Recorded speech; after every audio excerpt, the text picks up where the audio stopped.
Inicia agora mais uma transmissão ao vivo pelo Pool Brasil de Web Rádios e TVs Espíritas, unidas em prol do amor. Boa noite para todos e feliz aniversário para as nossas duas casas que estão celebrando hoje mais um momento significativo de suas histórias. Temos este ano a celebração dos 40 anos da Fêmis e este ano também, agora este mês, os 85 anos da Casa Discípulos de Jesus. Meus parabéns a todas elas. O Livro dos Espíritos, a obra basilar do Espiritismo, apresenta em duas questões específicas alguns pontos muito curiosos sobre a evolução do homem, sobre a construção daquilo que seria o caminhar da nossa evolução. Em uma delas, Allan Kardec, indagando os espíritos sobre como que se dá o processo de desenvolvimento das características de cada um de nós, como é que nós somos criados, de que maneira isso se dá, os espíritos asseveram que nós, quando somos criados por Deus, somos criados simples e ignorantes, no sentido de nós termos desconhecedores do bem e do mal, de nós não conhecermos absolutamente nada e termos uma caminhada toda para poder construir, a partir das nossas opções, o caminho que nós iremos fazer. Isso é uma das coisas mais belas que o Espiritismo nos apresenta, que é o dom do livre-arbítrio que todos nós possuímos. Então somos criados simples, ou seja, nossa visão da vida é muito singela, não somos ainda capazes de pensamentos tão complexos, de raciocínios difíceis, somos simples e ignorantes porque desconhecemos tudo. E aí, à medida que vamos evoluindo, nós vamos ganhando complexidade e ao mesmo tempo vamos tendo capacidade de sair da nossa singeleza e da nossa ignorância, porque vamos ganhando conhecimento. E na questão 120 do Livro dos Espíritos, Allan Kardec assevera que o caminho pelo qual nós trilhamos para alcançarmos a evolução é o caminho da descoberta através das experiências. Ou seja, o espírito, na visão daquilo que a obra básica nos coloca, ele não precisa errar para aprender o que é o certo. Nós não temos a necessidade de fazermos o que é errado para depois acertarmos. Nós podemos sim acertarmos já nas primeiras vezes, porque o livre-arbítrio nos dá a condição de nós, diante das situações, aprendermos ou não com as experiências dos outros ou com os conselhos dos outros. Mas alguns de nós somos mais teimosos, às vezes ouvindo os conselhos, vendo o que acontece com os outros, ainda assim nós teimamos e enveredamos por caminhos bastante tortuosos. Então diz a pergunta 120 que os espíritos na sua evolução, eles não precisam passar pela fieira do mal para evoluir, mas pela fieira da ignorância. Ou seja, eu desconheço e aí eu vou aprendendo e vou me desenvolvendo e vou crescendo, mas não precisaria errar. Porque se fosse assim, se nós precisássemos errar para poder aprender o caminho bom, a gente não ia caminhar nunca. Porque a pessoa ia dizer assim: meu filho, como é que está a sua evolução? Você já matou alguém? Não, ainda não. Então vamos ter que providenciar um assassino para você poder se desenvolver. Aí, já matou? Já matei. E a mãe já matou? Não. Então agora vai ter que matar a mãe. Isso não faz sentido. Nós não somos espíritos que precisamos passar pelo erro para que a gente consiga encontrar o caminho da felicidade. Nós nos desenvolvemos a partir das experiências que a vida nos oferece. E é assim que nós vamos construindo a nossa caminhada. É assim que nós vamos fazendo o nosso próprio caminho. Então, essa mesma obra doutrinária nos assevera que esse caminhar que a gente vai fazendo, ele é um caminhar que depende fundamentalmente da nossa vontade. Nós é que decidimos o que é que nós queremos para nós. Mas existe um ponto da nossa evolução que apenas Deus é que comanda. Porque existe em nós um determinismo sagrado. Deus nos criou simples e ignorantes, evoluímos através da experiência, mas tem um ponto do qual nós não conseguiremos fugir. É o ponto de que todos nós, um dia, seremos espíritos evoluídos, seremos almas felizes. Nós caminhamos na direção da luz. Aqueles de nós que acertamos mais, caminhamos mais depressa e alcançamos esse objetivo mais rápido. Aqueles de nós que somos mais teimosos, mais birrentos, que resistimos mais ao nosso processo de mudança, sofremos mais, demoramos mais, mas a gente também vai chegar no mesmo destino. Ou seja, todos nós um dia seremos anjos. Todos nós um dia seremos espíritos de uma evolução significativa a partir do aproveitamento que faremos da nossa experiência. E nesse sentido, Deus criou um mecanismo para que Ele fizesse com que a gente pudesse se desenvolver. O que fez Deus?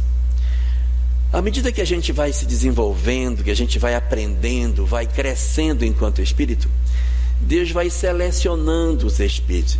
Esses aqui é o grupo daqueles que mais rapidamente aprendem e evoluem. Então vamos tomar esses que são mais rápidos da evolução e vamos agrupá-lo num lugar. Tem esse outro aqui que é mais teimoso, que é mais difícil. Eles são espíritos que aprendem intelectualmente, mas o coração deles não muda. Eles chegam até a dizer assim: eu sei que eu estou errado, mas eu vou fazer. Para você ter uma ideia, tem espírito assim, que ele diz assim: não, eu sei que eu não devia fazer isso, mas eu vou fazer mesmo assim. Aí você vai observando que à medida que a evolução vai se processando, os espíritos vão se separando, eles vão criando como se fossem grupos. E a estratégia que Deus utiliza para o nosso crescimento é que os espíritos que são assemelhados, que eles convivam juntos nos mesmos planetas. Ou seja, se você tem uma coletividade de espíritos que aprende facilmente o bem e caminha com mais velocidade, você constitui com esses espíritos um planeta onde eles possam viver e se auxiliarem mutuamente para que eles possam crescer. E se eu tenho um grupo de espíritos difíceis, teimosos, arrogantes, orgulhosos, egoístas, descrentes, precisamos colocar esse pessoal junto. O objetivo de colocar esse pessoal junto não é porque Deus seja sádico, mas é porque é o mais lógico. Você coloca os assemelhados juntos e um vai lapidando o outro, um vai polindo o outro. Quando você vê, um arrumou o outro.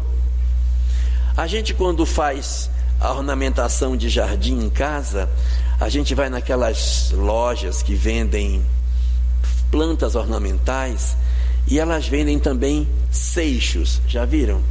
Tão lindo aquilo, tudo lisinho, né? Tudo tão perfeitinho. Você diz: nossa, mas como Deus é maravilhoso. Olha, Ele lixou uma por uma para ficar tudo redondinho. Não é verdade. Essas pedras, elas não são assim no começo. Elas são todas pontiagudas, cheias de ponta para todos os lados. E elas ficam no fundo do leito dos rios. E aí, à medida que o rio vai levando essas pedras, uma vai batendo na outra, elas vão se chocando e uma vai lapidando a outra. E quando chega lá no final, olha que lindo, mas vá ver como foi. O processo é construído a partir da lapidação que se dá pelo encontro das almas que são difíceis. Imagine que você tivesse que viver numa sociedade onde todo mundo fosse igual ao Chico Xavier. Já pensou? Chico, eu vou levar. Leva, meu filho. Agora não vou levar mais. Não leva. Não, mas agora eu decidi que eu vou levar. Então leve. Faça como você quiser. Então ia ser difícil para a gente conseguir descobrir os nossos limites, porque a gente teria dificuldade de lidar com uma pessoa que não nos exigisse determinados rigores de conduta. Então Deus, a nosso benefício, Ele reúne essas almas difíceis e constitui os planetas exatamente com boa parte desses espíritos que são assim. Eu não quero assustar ninguém, mas a Terra é um planeta que abriga esse tipo de espírito. Nós somos assim. que nos caracteriza é a nossa frieza. Nós somos capazes de dormir sabendo que há pessoas que hoje vão morrer de fome. Nós somos capazes de tomarmos uma decisão que a gente sabe que é errada, mas que o nosso orgulho manda fazer. A nossa consciência cobre, diz: não faça isso. Não, mas eu passo por cima dela e faço as coisas. Às vezes até com consciência já espírita, a gente ainda assim faz muita bobagem. Então, é esse lapidar, é esse processo de construção que Deus utiliza para o nosso desenvolvimento. E Deus tem uma coisa interessante que faz Ele diz: eu preciso que esta pessoa que está com dificuldade, que ela se corrija naquilo que ela tem, porque ela não pode continuar assim, egoísta, ambiciosa. Olha, essa pessoa aqui é uma pessoa muito egoísta, demais. Então ela não vai mais nascer como filha única. Nós vamos colocar essa pessoa para nascer numa família de muitos irmãos, um quarto só. E assim, aquelas famílias que a gente não sabe de quem é a roupa, vocês sabem? Você vai viver numa família dessas, que é para quebrar o processo de egoísmo, de meu no indivíduo, vai renascer entre pessoas que sejam diferentes de você e vai ter que aprender a dividir aquilo que você tem. Então, o que faz Deus? Quando Ele percebe que a gente tem uma imperfeição moral, Ele nos leva a experiências que façam essa lapidação do nosso seixo. Se você tem o seixo que você ele é pontiagudo, então Deus vai levar você a uma experiência para lixar exatamente essa imperfeição que você tem. Longe de mim querer assustar alguém, mas as experiências que a gente vive na Terra são exatamente experiências para que a gente consiga domar muitas das nossas más tendências. Então o desenho é feito mais ou menos assim. Após a morte, quando os espíritos retornam para o mundo espiritual, existe um acentuado processo de revisão dos nossos valores. A gente tem mais tempo para pensar na nossa própria vida. Por quê? Porque quando nós estamos encarnados, nós estamos aqui, a gente tem menino para levar na escola, tem louça para lavar, você tem preocupações, tem que pagar uma conta, tem que ir no banco, tem que trabalhar. Então a nossa mente fica ligada em muitas coisas. E as bobagens que a gente faz, quando a gente lembra, não gosto nem de lembrar disso, e joga para baixo. Quem já teve algum processo desse deve lembrar. A gente, quando faz bobagem, quando lembra, nem me fale nesse assunto. Quando eu lembro, digo: deixa eu esquecer isso, que isso é horrível. E eu vou levando a minha vida. Por quê? Porque eu tenho tantas preocupações que dá para levar. Quando chega a desencarnação, o que vai acontecer? Não tem mais menino para levar na escola, não tem mais trabalho, o gás não acaba, então fica só você e você. Você fica só para você.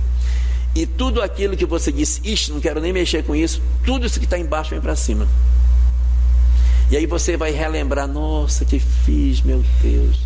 Nossa, que eu fiz com fulano, meu Deus, eu não podia ter feito isso. Todas as culpas que a gente tem, elas conseguem ter muito mais acesso às nossas mentes, exatamente pelo fato de que nós agora não temos outra preocupação. O único objeto de preocupação agora somos nós mesmos. Então a gente fica muito mais exposto, a gente lembra com muito mais facilidade. E o que é pior, como nós não temos mais o corpo físico que abafa a nossa lembrança, não temos mais o corpo físico que não faz dor. Não estou querendo apavorar ninguém não, tá? Mas não temos mais o corpo físico que abafa a lembrança, não temos mais o corpo físico que deixa a gente dormindo 8 horas por dia. Você vai ter muito mais tempo para pensar em você. Então nós nos defrontamos conosco mesmo. É por isso que em tantas obras e mensagens espíritas existe muito a frase que diz que a desencarnação é o encontro com a própria consciência. É você encontrar com quem realmente você é, e que durante a vida física a gente passou tanto tempo sem se dar conta disso. Então, quando nós chegamos no mundo espiritual, que a gente percebe quem nós verdadeiramente somos e tudo aquilo que a gente acabou não fazendo dentro do que poderia ter feito, surgem em nós dois sentimentos. Primeiro, o desejo de mudar, e segundo, o desejo de voltar. Eu quero voltar. Me dê a chance de voltar. Eu não quero mais fazer o que eu fiz. Agora eu entendi. Sabe, eu tinha esse meu irmão que eu não me dava bem com ele. A gente até brigou na partilha, que coisa para descobrir se tem amor entre irmãos é partilha. Então, agora eu entendi, eu não vou mais criar problema. Eu quero ele como meu irmão. A gente agora vai se entender, porque agora eu entendi. Eu não podia ter feito o que eu fiz. Eu fui muito egoísta. Eu errei. Eu não podia ter feito. Então é comum o espírito sentir um processo de sensação de fracasso, um sentimento de culpa no mundo espiritual. E o que precisa ser feito? Precisamos corrigir a rota. Precisamos oferecer às pessoas, aos espíritos, a oportunidade de elas se melhorarem. Porque elas estão no mundo espiritual com as lembranças do que elas fizeram. E essas lembranças não lhes deixam ser felizes. Nenhum espírito no mundo espiritual que carrega culpa consegue ser feliz. Não tem como. Se nós carregamos culpa, automaticamente somos almas infelizes. Eu preciso tirar tudo que eu tenho dentro de mim que me faz sofrer. Não posso ficar mais lá. A permanência no mundo espiritual me incomoda, porque eu queria estar aqui mostrando que eu já fiz, que eu acertei. E aí existe um mecanismo lindo que Deus criou para fazer com que a gente prove a nós próprios se nós realmente mudamos. Seria muito fácil nós pegarmos os espíritos no mundo espiritual e dizermos: traz o pessoal que não se gosta, sentem aqui os irmãos. Agora eu já entendi, não, nem precisa falar nada. Ele agora é meu irmão mesmo. Eu amo, eu beijo meu irmão, eu beijo. Por quê? Porque no mundo espiritual está tudo muito claro, está tudo muito lógico. Eu estou vendo que existe vida após a morte. Eu estou vendo que eu estou infeliz. Eu estou vendo que eu preciso mudar. O que faz Deus então? Precisamos que você prove a si mesmo que você realmente mudou. De que maneira? Vamos promover um reencontro seu com as suas provas. Vamos oportunizar a você a chance de você reencontrar com as experiências infelizes que você teve no passado. Então a reencarnação, ou seja, o retorno do espírito à vida corporal, ele tem por objetivo que o espírito demonstre que ele realmente ultrapassou os conflitos que ele tinha. Vamos reconstruir as relações de maneira que você vai reencontrar com o seu irmão. Eu quero demais, eu vou andar só de mão dada com ele, só de mão dada, eu vou amar meu irmão, vou andar com ele, quero andar agarrado com ele. Só que vejam como Deus é sábio. Quando nós vamos reencarnar, Deus vem a cada um de nós e dá um beijo divino. O beijo de Deus, quando a gente vai renascer, é o esquecimento do passado. A gente começa a retornar no útero de nossas mães, e à medida que essa vinculação que começa na concepção vai se estreitando, o espírito vai progressivamente perdendo a lucidez de quem era ele, perdendo a lembrança do que ele de fato foi. E somente o que é verdadeiro, somente aquilo que existe no fundo das nossas almas é o que não dorme. Tudo que está na pele daquilo que a gente acha que é, vai adormecer. O esquecimento é só daquilo que eu penso que eu sou, mas aquilo que eu realmente sou não adormece. Isso permanece comigo.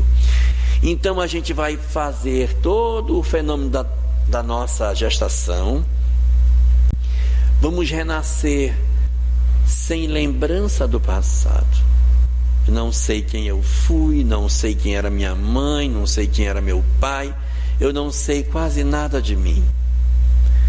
Eu não sei quem eu fui, mas eu sei o que eu fui. Eu sei se eu era egoísta, se eu era orgulhoso. Eu sei as relações que eu mantenho com as pessoas, porque eu sinto aversão por um, a simpatia pelo outro, uma dificuldade de colocar alguém no colo, ou a dificuldade de ser abraçado por alguém. As nossas dificuldades de relacionamento indicam os dramas que nós trazemos do passado. Então esses dois irmãos que no ontem tiveram uma dificuldade, se verdadeiramente isso estava de fato já colocado no íntimo da alma, ele vai nascer e vai fazer um novo caminho. Quando aquilo que a gente no plano espiritual disse, eu quero fazer diferente, e isso de fato é verdade, o esquecimento do passado não apaga. A gente não esquece, ele fica. Já viram algumas pessoas dizendo assim, não, mas eu não posso abandonar, eu tenho que ficar com a minha mãe. Mas larga, não posso. Seus irmãos, não, meus irmãos abandonaram, mas eu não vou fazer. Aí, larga teu marido. Eu não vou largar dele. Larga esse menino é um drogado, solta ele, você está se acabando por conta. Não vou largar.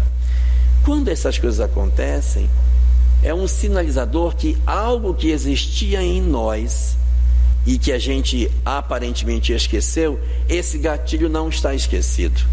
E a gente permanece durante a existência sem lembrar exatamente o que era, mas existe um chamamento, um clamor dentro de nós para que a gente faça aquilo que está desenhado. Então, nós renascemos. E para que a gente possa vir à Terra, nós trazemos uma programação espiritual, que é uma programação de mudança. Nenhum de nós faz uma programação espiritual para ser do mesmo jeito que era. Todos nós renascemos para mudar em pelo menos alguma parte da nossa vida, pelo menos uma. Algumas pessoas, as dificuldades, elas estão nas doenças que elas trazem, das enfermidades do corpo físico, que elas percebem, nossa, é uma doença atrás da outra, um drama, é uma situação.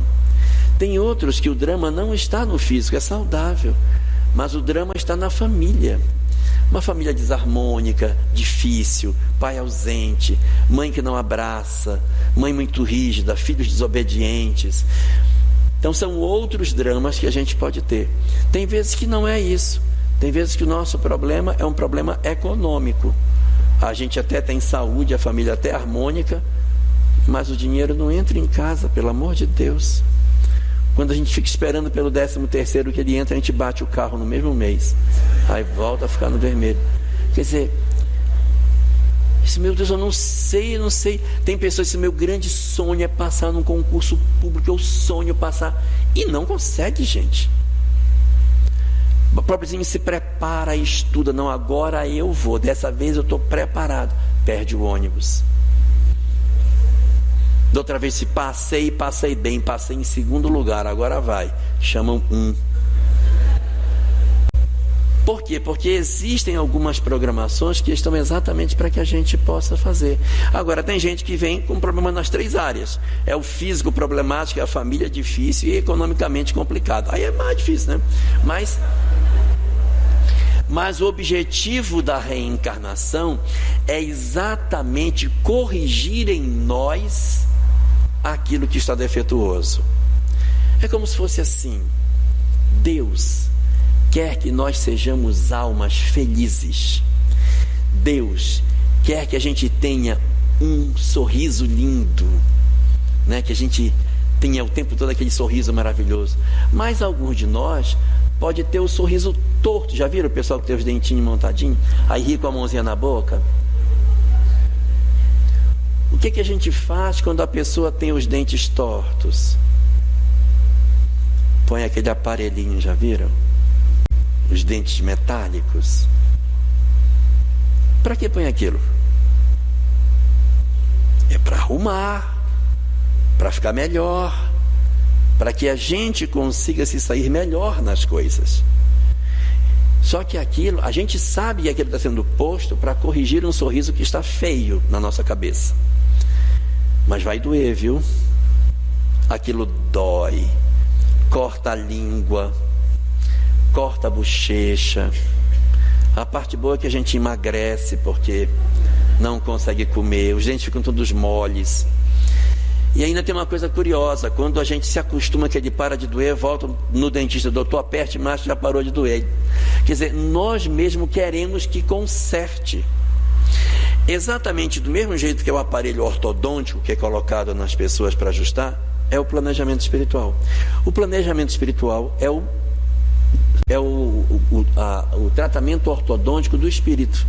Para que o sorriso dele fique bonito, vai ter que colocar aquilo. Vai doer, vai cortar a gengiva, vai cortar a boca, mas o resultado vai ser excelente. Então a gente vai ter que suportar essa, entre aspas, dor, para que a gente tenha mais saúde lá na frente. Essa é a visão que a doutrina espírita nos dá. Nós possuímos um planejamento espiritual cujo objetivo é retirar de nós as nossas imperfeições. É aquilo que muitas vezes a gente diz assim: quando eu era mais jovem, nossa, eu era muito egoísta, mas aí eu passei por tanta dificuldade, hoje eu mudei muito.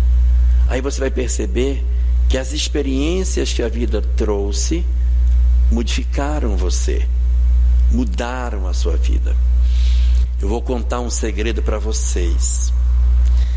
Muitas vezes os pais consideram que a tarefa dele de criar os filhos é a tarefa que eles têm para educar os seus filhos. Mas no fundo, a tarefa de ter filhos é uma tarefa de educação do próprio espírito. Não sei se eu estou sendo claro no que eu quero dizer. Porque quando a menina ela era adolescente, ela não lavava a roupa dela, ela não ajudava a lavar a louça, ficava tudo na pia, a mãe tinha que sair atrás dela, ela não ajudava em nada em casa. Aí depois que ela casa, aí ela vai fazer isso. Minha filha, bote a roupa no cesto. Minha filha vai estudar. Ela também não estudava quando era adolescente, mas agora ela diz: minha filha, estude, vai estudar. Cadê a sua lição? Vai fazer. No fundo, o exercício é para os pais. Somos nós que estamos nos desenvolvendo. Na tentativa de lapidar o outro, eu estou crescendo.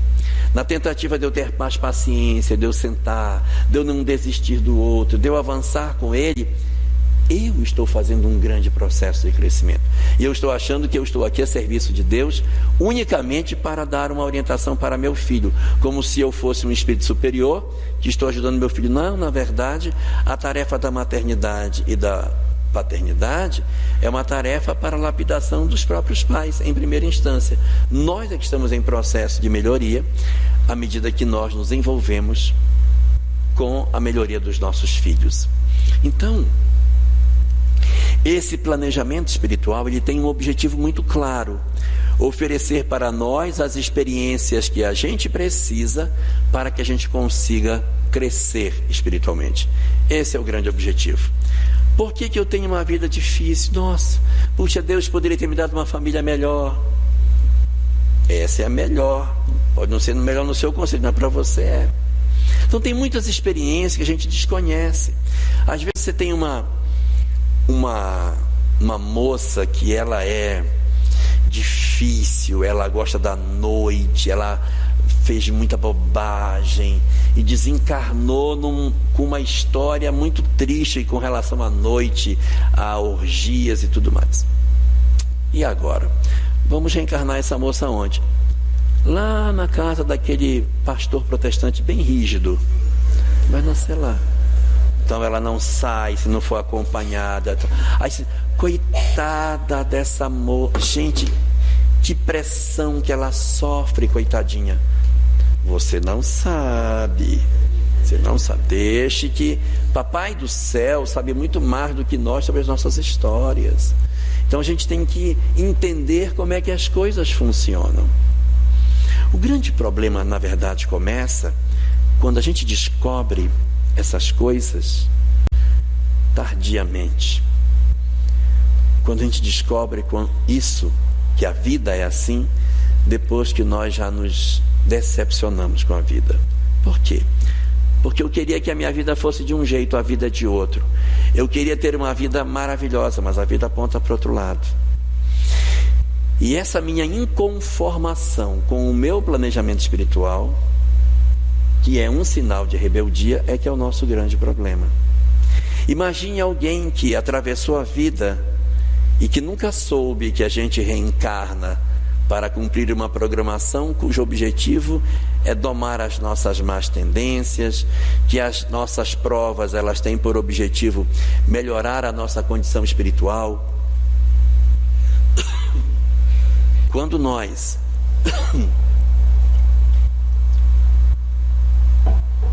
não percebemos que as nossas vidas foram desenhadas para que as nossas provas nos trouxessem aquilo que a gente tanto precisa, nós podemos entrar num quadro de inaceitação da nossa realidade. Por quê?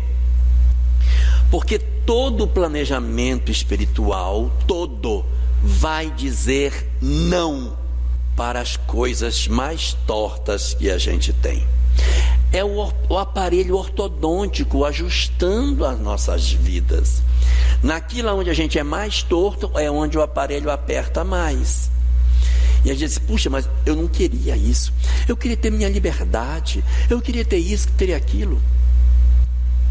E exatamente aonde o espírito ele é mais imperfeito, exatamente ali as provas da existência costumam fechar as portas para ele, exatamente para permitir que o espírito mude. O objetivo da encarnação é que a gente mude de rota, que a gente descubra um novo caminho, que a gente saia do caminho viciado que a gente está, porque a gente já aprendeu a reagir sempre de uma mesma forma. E o que fazem então os espíritos? Criam um planejamento que vai forçar você a esbarrar com as suas imperfeições para que você consiga mudar. O problema acontece quando nós não aceitamos as provas que a vida nos dá. Seria fácil se a gente pudesse fazer isso, mas muitas vezes, quando a gente se depara com as nossas imperfeições e com aquilo que a vida nos cobra, nós começamos a não aceitar. Eu não queria ter o corpo que eu tenho, porque eu vou para a escola e as pessoas criticam o meu corpo. As pessoas me humilham. Eu sou muito humilhado, porque eu não tenho o corpo que eu gostaria de ter. Então, eu começo a sofrer um processo de introspecção exatamente pelo fato de eu sentir que as pessoas não me aceitam. E eu não consigo lidar com as dificuldades que a vida me traz. Eu sonho tanto de ter uma pessoa que me ame, que diga no meu ouvido todo dia de manhã que eu sou a pessoa mais importante para ela, uma pessoa que eu acorde com ela dizendo, eu amo você. E eu não tenho nem nada, não tem quem nem diga isso. Tem ninguém, nem quem diga levanta que está na hora, tem ninguém. E a nossa dificuldade para aceitar isso pode ir destruindo as nossas crenças, destruindo as nossas resistências para lidar com o nosso fenômeno de construção do nosso eu. E nessa dinâmica existe dois arquétipos que são muito comuns na leitura desse fenômeno. Um é o que costuma acontecer com o arquétipo feminino. Geralmente as mulheres têm esse arquétipo feminino. E outros é o que costuma acontecer com o arquétipo masculino. Como reagem tipicamente os homens nessas condições. As mulheres, elas possuem a tendência de implodir quando elas não conseguem aceitar a realidade que a vida lhes deu. Sonhava ter meu pai e minha mãe, meu pai foi embora, minha mãe ficou sozinha. Eu odeio minha vida, porque meu pai me abandonou. E por isso eu não aceito minha vida, eu não aceito nada. Eu sou uma pessoa triste e eu não aceito a história que eu estou tendo. Eu não admito. Não admito ser pobre, eu não admito eu não ter toda a felicidade que eu desenhei para mim, eu não admito que minha mãe seja do jeito que ela é. Então essas condições todas, elas vão produzindo em nós processos de perturbação. O Espiritismo diz que no arquétipo feminino nós vamos observar 3 características das mulheres: a tristeza, que é uma delas, é uma característica da qual elas se trancam em si próprias e elas não querem mais conversar com ninguém, pela inaceitação das suas vidas. A segunda, além da tristeza, eu tenho um segundo ponto, que é o medo. O medo é a pessoa não quer mais sair na rua, não quer mais ter contato com ninguém, não quer mais ter acesso às pessoas, ela se tranca, se fecha. E o terceiro é a desesperança. Também não tem mais jeito, nem adianta investir comigo. Então a tristeza, o medo e a desesperança são as características essenciais do arquétipo feminino.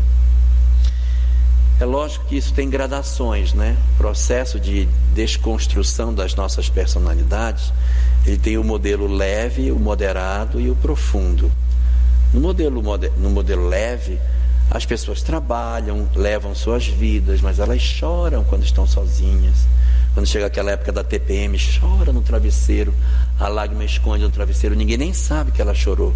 Então ela tem um peso, uma tristeza, uma dor dentro de si, mas contudo ela consegue levar a vida. Ela trabalha, tem suas coisas, mas vez por outra ela tem um processo de tristeza dentro de si. No livro O Evangelho segundo o Espiritismo temos a mensagem A Melancolia, que trata exatamente disso, que ele fala que é a saudade que o espírito sente de quando ele era livre, e agora as provas que a vida está tendo, que ele está preso num monte de prova que ele não queria ter, aí ele sofre a angústia dessa, entre aspas, prisão que ele esteja. Então essas são as características do universo feminino. No universo feminino, a forma de desconstrução da nossa personalidade é totalmente o oposto, é surpreendente. É o mesmo fenômeno, só que observado pelo lado da face masculina da vida.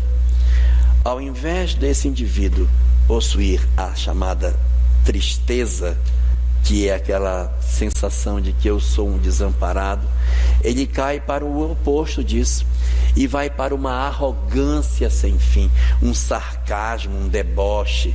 Então passa a ser uma pessoa: eu não preciso de ninguém, não preciso de ninguém, dou conta da minha vida, não tem por que me preocupar com isso não.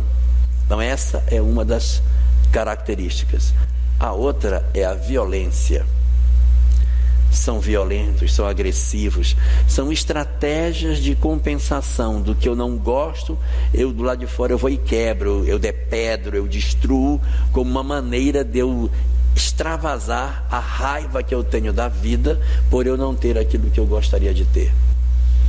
E a terceira, além de nós termos a violência, e além de nós termos o processo da arrogância, há um terceiro fator também que entra na composição do arquétipo masculino, que é referente especificamente à maneira como o homem age diante das situações da vida, a forma como ele constrói a sua história em função da leitura que ele faz de que ele não precisa de ninguém, que ele é violento e que a vida dele ele não precisa se submeter a nada. Então, além da violência, além desse fenômeno que ele usa de agredir as pessoas, ele tem um fenômeno muito grave que acontece com ele, que é a fuga.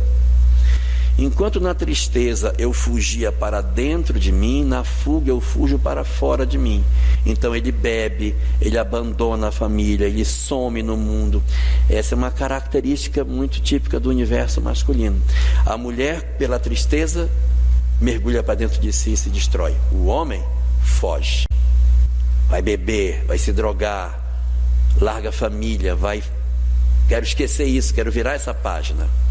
Enquanto que a mulher tem medo de um lado, medo, o homem tem violência. Enquanto a mulher, de um lado, ela está vinculada com a desesperança, que é a sensação de que não adianta porque ela não tem mais jeito, para o homem existe a arrogância, a prepotência. Não preciso de ninguém. Ela acha que não adianta ajudar porque não vai dar mais certo, e ele não precisa de ninguém. Os dois estão perturbados, viu? Os dois estão perturbados. Se a gente encontrar alguém que tenha essas características, ela está enveredando no rumo de um fenômeno chamado depressão. A depressão, que é a inaceitação do planejamento espiritual nosso, é exatamente decorrente dessa característica que nós temos de entrarmos num planejamento para corrigir as nossas vidas, e eu não quero aceitar isso. Eu não quero. É como o boi que entrou na manga e ele foge da manga. Ele não quer aceitar, ele não aceita. Ele vai pinotar, ele quer sair, ele não quer aceitar a seguida naquele caminho que foi proposto. Ele tem que sair dali.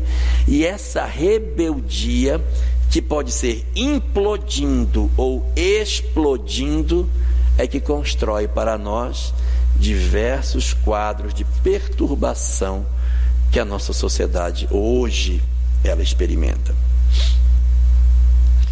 A doutrina espírita fala que, além dos fenômenos nossos, da nossa dificuldade de aceitar um planejamento que fere o que eu gostaria de ser, exatamente porque o planejamento vem para corrigir o que está errado em mim, além disso, eu ainda sofro a influência espiritual dos que me perturbam. Como se já não bastasse o sofrimento que eu mesmo já gero para mim, eu tenho em adição a esse fenômeno a perturbação que os que estão do lado de fora produzem na minha vida. Então é uma angústia muito grande, porque eu já sou um espírito perturbado sozinho, e aí eu me alio com uma série de entidades que também são do mesmo tipo, aí eu fico pior. Nem sempre os espíritos que nos perturbam com relação à depressão, eles são nossos inimigos. É muito mais comum a perturbação do processo de depressão ser de espíritos semelhantes a nós do que ser por inimigos. O que ocorre? A pessoa entra em processo depressivo e diz: eu sou tão triste, meu Deus, a minha vida é uma tristeza só, o que eu vou fazer? Minha vida. Aí nisso outras entidades se aproximam dela, que são semelhantes, e dizem: eu também, nossa, não faz ideia de quanto eu sou triste. E daqui a pouco você já não sabe se a sua tristeza é sua ou se é do outro. E você já não sabe mais se a tristeza do outro é só dele ou se também tem contaminação da sua na dele. Aí forma uma confraria de sofredores. Aí fica todo mundo no quarto gemendo: e eu? Nossa, eu também. Por isso que é difícil a gente conseguir que a pessoa melhore, porque ela não está sozinha. É muito comum que esses de nós que passamos por esses fenômenos possuamos fortes laços espirituais com entidades que estão vinculadas a nós e que também passam pela mesma dificuldade. Porque não é o fato de nós termos desencarnado que nós passaremos a ser almas superiores ou livres da influência da matéria. Não, existe muito espírito que desencarna e continua ainda por um bom tempo com as mesmas impressões negativas que tinha. É lógico que depois de um tempo ele vai melhorar, mas num primeiro período, que pode variar de indivíduo para indivíduo, você pode ter sim uma experiência na qual você vai ter um espírito por um certo tempo razoavelmente longo perturbando você, porque ele também ainda está muito perturbado. Igual as pessoas, já viram pessoas encarnadas quando chegam numa certa idade, que aí a pessoa diz assim: eu estou tão mal, olha, fui no médico, eu estou com um bico de papagaio, não consigo nem sentar direito minha coluna. E eu, que estou com um bico de papagaio e estou com uma hérnia de disco também.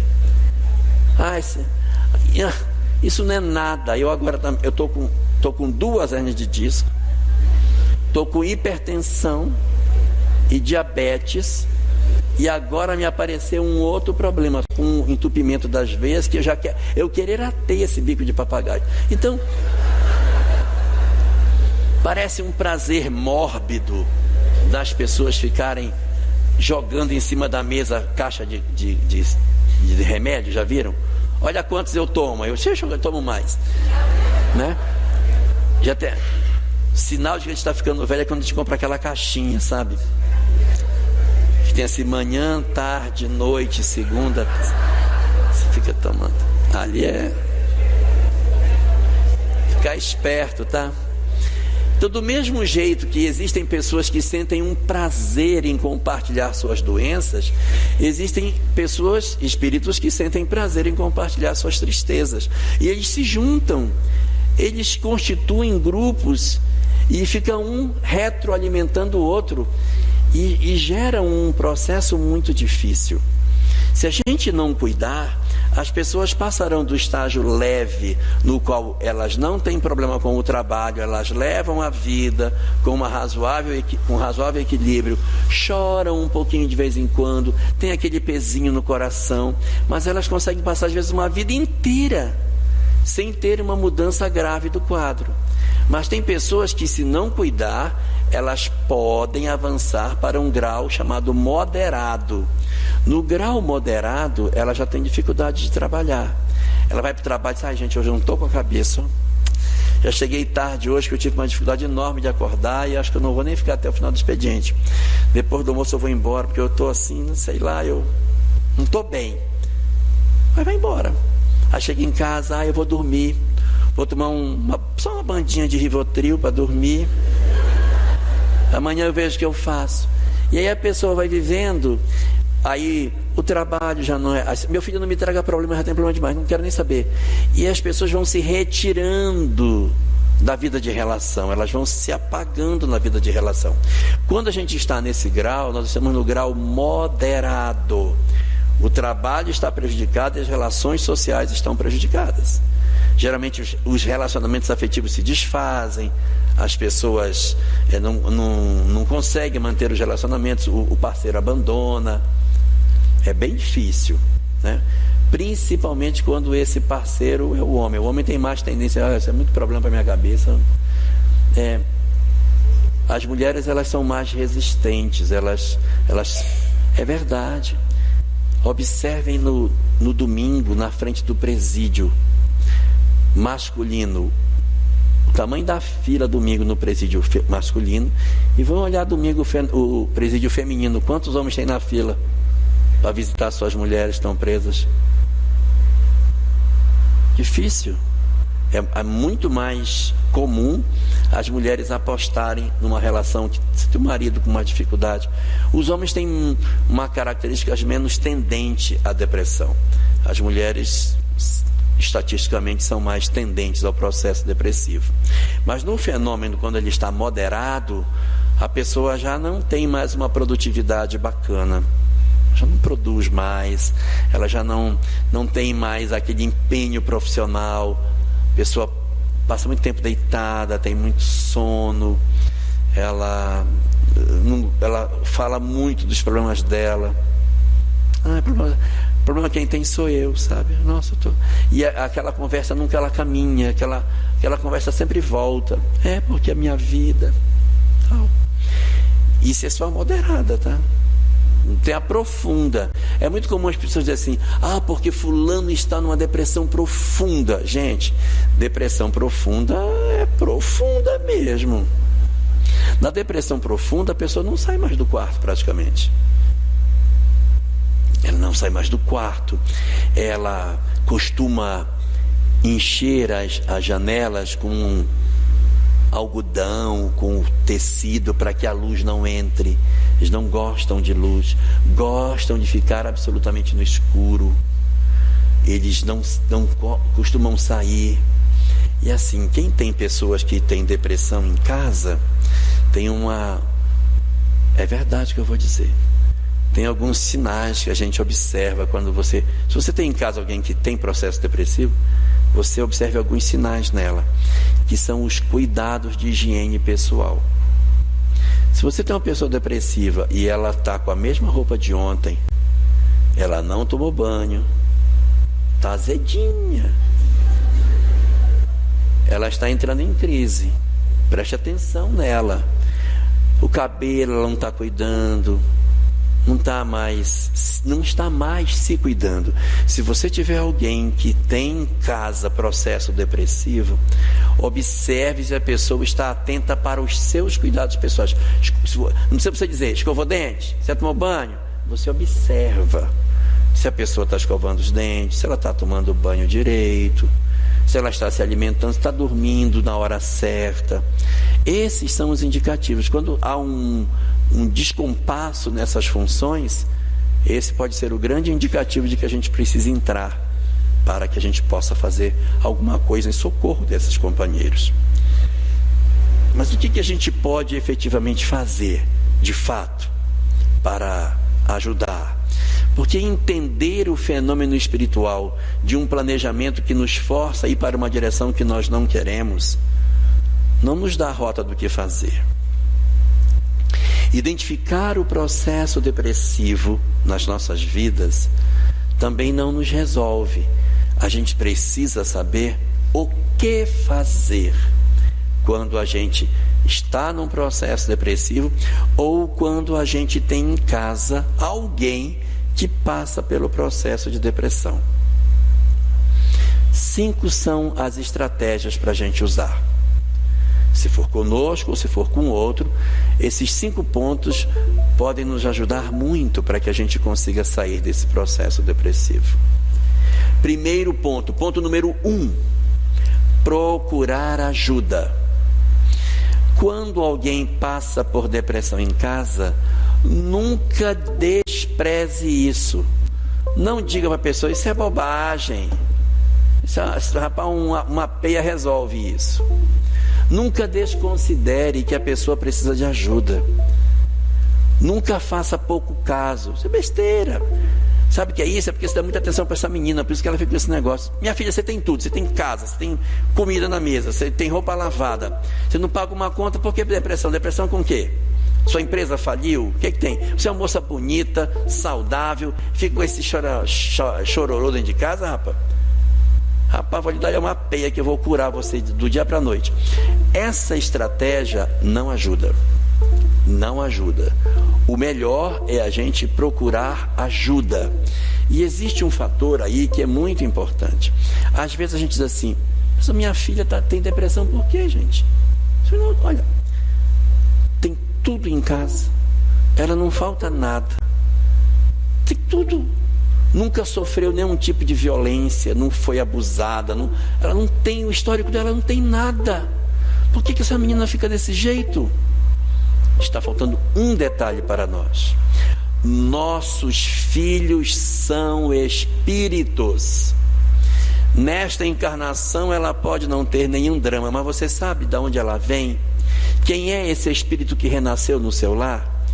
Será que essa moça que hoje está num corpo de adolescente não viveu experiências extremamente violentas no ontem? E que isso, embora ela não consiga falar o que seja, está depositado no inconsciente dela e ela sente uma dor, uma tristeza? Porque, poxa, a história da humanidade tem tanta página sangrenta. Será que ela escapou de todas essas páginas? Será que ela nunca foi violentada? Será que ela nunca foi para uma guerra? Será que ela nunca viu a família ser destroçada? Às vezes nossos filhos trazem conflitos que não são dessa existência.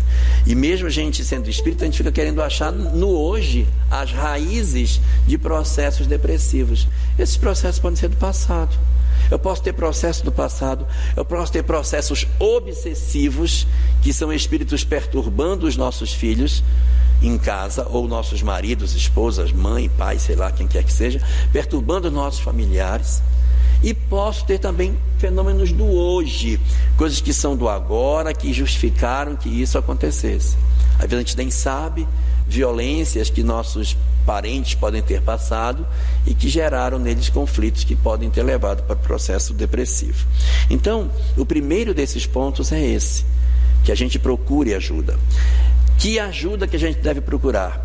3. São 3 profissionais que a gente tem que procurar. 3 ajudas. A primeira ajuda é o psicólogo. A conversar. O psicólogo, entendendo da necessidade, pode colocar o segundo profissional no jogo, que é o médico. Se precisar de administrar uma medicação. A gente não deve abandonar medicação considerando que é uma questão espiritual, porque a pessoa precisa de uma muletinha para ela andar até ela conseguir se libertar do processo depressivo.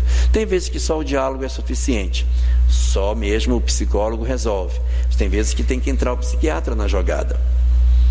E o terceiro é a fé, é procurar um núcleo religioso onde essa pessoa possa participar. Se ela gosta de espiritismo, espiritismo. Se ela gosta de igreja católica, coloque ela lá. Se ela gosta da igreja protestante, leve na igreja protestante, mas leve a pessoa em algum canto. Ela precisa ter uma conexão com o divino para que ela consiga melhorar.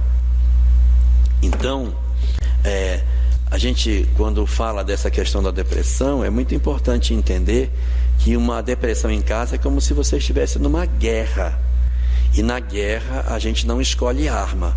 Ninguém vai para a guerra só com marinha, só com exército e só com aeronáutica. Quando vai para a guerra vai com tudo. Vai para o exército, marinha e aeronáutica. A marinha é o psicólogo que vai cuidar das lágrimas, das águas das lágrimas. O exército é o médico que vai cuidar do corpo físico. E a religião é aquela coisa mais etérea, que é a aeronáutica, que vai cuidar dos aspectos mais espirituais que a gente tem. E ainda tem mais duas forças auxiliares, que é o bombeiro, que são os amigos, e a PM, que é a família. Então esses 5 é que tem que ir todo mundo para a guerra, senão a gente vai perder. Então esse é o primeiro ponto. O segundo ponto que a gente precisa cuidar para que a gente consiga sair desse processo depressivo: não deixa a pessoa se isolar, não deixa ela ficar no quarto, mas não critica. Olha aí, está no quarto de novo, enfurnada aí, parece uma doida. Não resolve. Convide para sair, ao invés de dizer assim: olha aí, você ficou o dia inteiro aí dentro, ficou aí, convide para sair. Nós estamos indo lá na pista para caminhar, vem com a gente, troca de roupa, vamos lá. Chama a pessoa para sair, tira a pessoa desse buraco onde ela se colocou. A depressão é um buraco, ela está cavando um buraco para se esconder. Tira ela do buraco. Então convide, leve ela para algum canto. Quando levar, bota uma roupa colorida nela, não põe a roupa cinza não, põe um trem mais alegrinho, faz a pessoa caminhar. Você tem que fazer algo para que a pessoa se sinta mais integrada com a vida, senão ela vai se esconder no buraco da depressão profunda. Nós não podemos deixar isso acontecer. O terceiro desses pontos é quando a gente passa para essa pessoa a percepção de que ela é útil. A pessoa não pode ter a sensação de que ela é inútil. Eu sou peso para a família, eu sou uma cruz que as pessoas carregam. Ela precisa ouvir a informação de que ela é útil. Leve essa pessoa para fazer algo de útil. Mas eu não sirvo para nada. Serve, leva, coloque ela num trabalho de alfabetização de adultos. Uma coisa linda de se fazer é alfabetizar velho.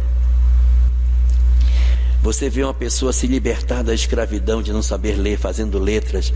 Aí você, mas eu não sei nada. Mas você não sabe ler? Ensina uma pessoa a ler. Ensinar uma pessoa a ler é tirar a pessoa de uma escravidão absurda. Então coloque essa pessoa que está depressiva para fazer alguma atividade que ela se sinta participante da sociedade em que a gente vive. Isso é muito importante. Fazer algo em prol do semelhante. Não naquele sentido que às vezes as pessoas dizem: minha filha, você precisa ver sofrimento, é lá no hospital, lá é que tem sofrimento. Aí a pessoa vai, aí volta de lá, joga a bolsa e diz: nossa, agora eu estou bem, porque eu pensei que eu estava mal, mas encontrei uma criança lá que ela tem lúpus, câncer, não sei o que. Isso não é isso. Eu não preciso encontrar uma pessoa mais desgraçada que eu para eu ficar bem. Isso é sadismo. Na verdade é você saber que você, mesmo com as fragilidades que você tem, você pode ser útil para o outro. Então que a gente seja útil para as pessoas com as condições que a vida nos oferece. Então essa é a grande sacada para a gente poder fazer o que a gente tem para realizar. Quarto desses pontos, importantíssimo, é a gente fazer o fortalecimento da nossa fé. Uma família que enfrenta processo depressivo precisa orar. E eu não estou falando de espiritismo, estou falando que tem que orar. Se for espírita, faça culto evangelho no lar. Mantenha um trabalho de oração, para que a fé penetre aquele lugar, para que exista espaço para os espíritos trabalharem. Se é de outra religião, que se ore mais, que se procure a conexão pela fé. E um dos grandes instrumentos para que se consiga ter fé, diz a doutrina espírita, é a prática do bem. Quanto mais você faz o bem, mais você sente o prazer de fazer o bem. E esse gozo que vem de fazer o bem conecta com os espíritos e fortalece a fé. Quando você deixa de ajudar o outro, você fecha esse canal e se sente mais sozinho. Então, o próximo, segundo dizem os espíritos, é a ponte que nos liga a Deus, porque é o grande instrumento que a gente tem para poder fazer a nossa mudança. E o quinto desses pontos, sem os quais não adianta fazer nenhum dos outros 4, é a mudança de hábito. Precisa mudar os pensamentos e precisa mudar as palavras. Fazer uma dieta de parar de reclamar da vida, de ser ranzinza, de criticar os outros, de ficar o tempo todo, olha aí, você é muito ridícula. Às vezes a pessoa que é depressiva, ela agride para poder chamar a atenção. A pessoa, você tem que estimular a pessoa a sair desse estado de gemessão, que a pessoa fica, eu sofro tanto, não sei nem por que eu vivo, sofro tanto, meu Deus. Todo dia eu pergunto para Deus, Senhor, por que não me levou? Queria tanto ter me levado. Então a pessoa tem que sair desse estado. Nós não podemos permanecer num estado em que a gente geme noite e dia. Precisa mudar os pensamentos, precisa mudar as palavras. Pessoas, para mim já não. Tem que sair desse estado de tudo é ruim, tudo está ruim, nada presta. Tem que mudar. Tem que procurar uma nova forma de funcionar, mudar os hábitos, mudar as leituras, mudar os filmes que ouve, que assiste, música. A pessoa está depressiva e fica ouvindo Marília Mendonça, não vai curar nunca. Tem que procurar outra coisa, né? Quando estiver fora da depressão, vá ouvir, é bom. Mas assim, se você não está bem, escolha as músicas que você ouve, os filmes. Eu estou depressivo, então vou assistir Sexta-feira 13. Não assista. Procure uma coisa. Então, você tem que mudar os hábitos. Eu tenho que mudar meus pensamentos, mudar as minhas palavras e mudar as minhas atitudes. Se eu não fizer isso, não vai dar certo. Não vai funcionar. Só para a gente terminar, com relação à nossa fala, eu queria só relembrar uma frase que o Cristo deixou. Ela está no livro de Lucas, no capítulo 10, numa conversa que Jesus tem com um doutor da lei, que é o antídoto para o processo depressivo. Porque o arquétipo feminino, ele tem como característica a implosão dos seus sentimentos. É a tristeza, é o medo e a desesperança. E o arquétipo masculino é a explosão das suas emoções. Ele sai para outro lado, ele sai para a arrogância, para a violência e para a fuga. Então, a tristeza é uma fuga para dentro de si, e a fuga é uma fuga para fora de si. Às vezes ele não foge de casa, mas ele fica ali dentro de casa, ele não contacta com mais ninguém. Teu filho deu problema ali, vai lá. É fuga. Então, quando a gente foge para dentro e foge para fora, é porque está faltando alguma coisa. A mesma coisa é com relação ao medo. O medo é eu não querer contato com as pessoas, e a violência é eu querer agredir as pessoas. E a desesperança é a sensação de que ninguém pode me ajudar, enquanto que a arrogância é a sensação de que eu não preciso da ajuda de ninguém. Ao invés de nós termos essa arrogância ou essa desesperança, que a gente cultivasse um outro sentimento que resolve esses dois, que é o amor a Deus. Se você amar a Deus, você deixará de ter arrogância e deixará de ter a desesperança. O amor a Deus é o antídoto para essas características. Com relação ao próximo, você vai ver que um lado é o medo e o outro lado é a violência. O antídoto para esse é o amor ao próximo, para não ter nem medo e nem violência. E com relação a si próprio, um lado é a tristeza e o outro lado é a fuga. Então é amar a si mesmo. Então, para fugir a esse fenômeno de perturbação das nossas vidas, o antídoto está na frase do Cristo: amar a Deus e amar ao próximo como a si mesmo. Nisso está contida toda a lei e os profetas. Se nós cuidarmos dessa forma, os nossos lares poderão ter, evidentemente, muito mais saúde a partir do nosso esforço de transformar as nossas vidas. Muito obrigado, uma boa noite para todos.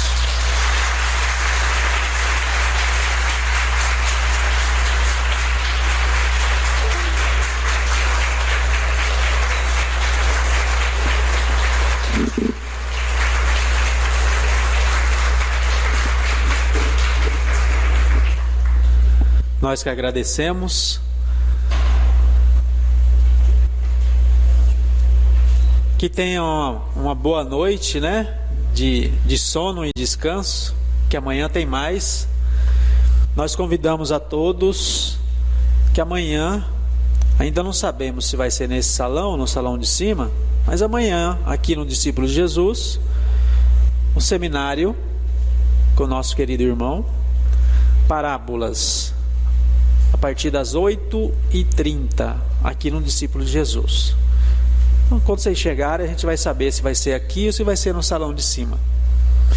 Também lembramos a todos para a Marcha para a Vida, que ocorrerá no próximo sábado, com saída ali do Rádio Clube, né?